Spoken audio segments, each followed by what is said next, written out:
नमस्कार विद्यार्थी मित्रों एवं अध्यापक बंधुओं। नई किरण में आप सभी का हार्दिक स्वागत है। मैं आलोक त्रिपाठी कहानियों का गुलदस्ता लेकर आपके सामने उपस्थित हुआ हूँ। लोक कथाओं की इस श्रृंखला में आज की लोक कथा है भगवान की हार। तो आइए आनंद लेते हैं आज की कहानी का, जिसका नाम है भगवान की हार। किसी गांव में एक ब्राह्मण और उसकी ब्राह्मणी रहते थे। उनके कोई बाल बच्चा नहीं था।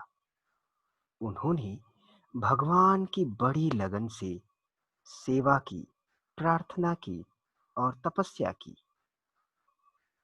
तब परमेश्वर ने प्रसन्न होकर उन्हें एकदम 3 संतानें दी। कौवा, बिल्ली और शेर। उन्होंने इन्हीं पर संतोष कर लिया। कौवा बड़ा होने पर रोज भगवान के दरबार की छत पर जाकर बैठने लगा। एक दिन भगवान के दरबार में इसी गांव की चर्चा छिड़ी।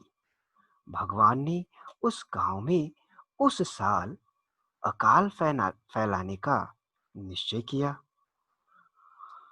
चूहों से खेतों में गेहूं नष्ट करवाने का निश्चय किया। कौवा भगवान की कचहरी की छत पर बैठा बैठा यह सब सुन रहा था। उसने फौरन अपने गांव में जाकर यह खबर फैला दी। गांव वाले इस बुरी खबर को सुनकर डर गए। उनकी यह दशा देख बिल्ली ने उन्हें धीरज बंधाया।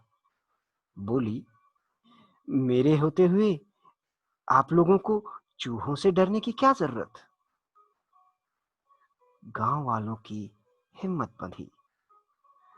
जो दिन तय हुआ था उसी दिन भगवान की आज्ञा से चूहों के दल उस गांव के खेतों की ओर उमड़ गए। बिल्ली तो बाट जोह रही थी।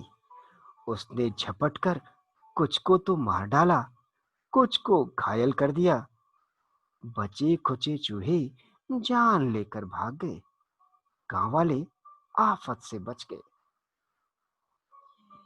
एक दिन कौवा फिर खबर लाया कि भगवान ने अब हिरणों के झुंड फसल बिगाड़ने के लिए भेजने वाले हैं।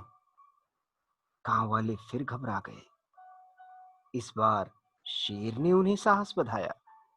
कहा, मेरे रहते हिरणों की क्या मजाल कि वे इस गांव की फसल को खराब कर सके। गांव वालों का डर कम हो गया। नियत दिन पर हिरणों के झुंड गांव की ओर आ धमके। शेर तालाब की पाल पर बैठा बैठा उनकी बाट जोह रहा था। वह दहाड़ा। उसकी आवाज सुनकर ही हिरणों की सिट्टी गायब हो गई। कुछ बेहोश हो गए, कुछ भाग खड़े हुए। बचे खुचों को शेर ने जा दबोचा। जब भगवान को यह हाल मालूम हुआ तो उन्हें बड़ा क्रोध आया। रिद्धि सिद्धि उनके पास ही बैठी थी। उन्होंने हाथ जोड़कर कहा, महाराज, अभी तक गांव वाले बच गए हैं तो क्या हुआ। अब वे हमसे बचकर कहां जाएंगे। आपकी कृपा से हमारे हाथ में बड़ी ताकत है। हम हर खलिहान में एक मानी से ज्यादा धान नहीं होने देंगे। रिद्धि सिद्धि की बात सुनकर भगवान का क्रोध शांत हो गया। उन्होंने कहा, ऐसा ही हो। कौवा रोज की तरह छत पर बैठा बैठा सब सुन रहा था। उसने गांव में जाकर यह खबर भी फैला दी। गांव वालों ने इस बार एक रास्ता निकाला। जब अनाज कटकर आया तो उन्होंने एक एक खलिहान न करके कई कई खलिहान कर डाले। गांव के हर आदमी ने ऐसा ही किया। भगवान की इच्छा से हर खलिहान में मानी मानी धान हो गया। गांव वाले निहाल हो गए।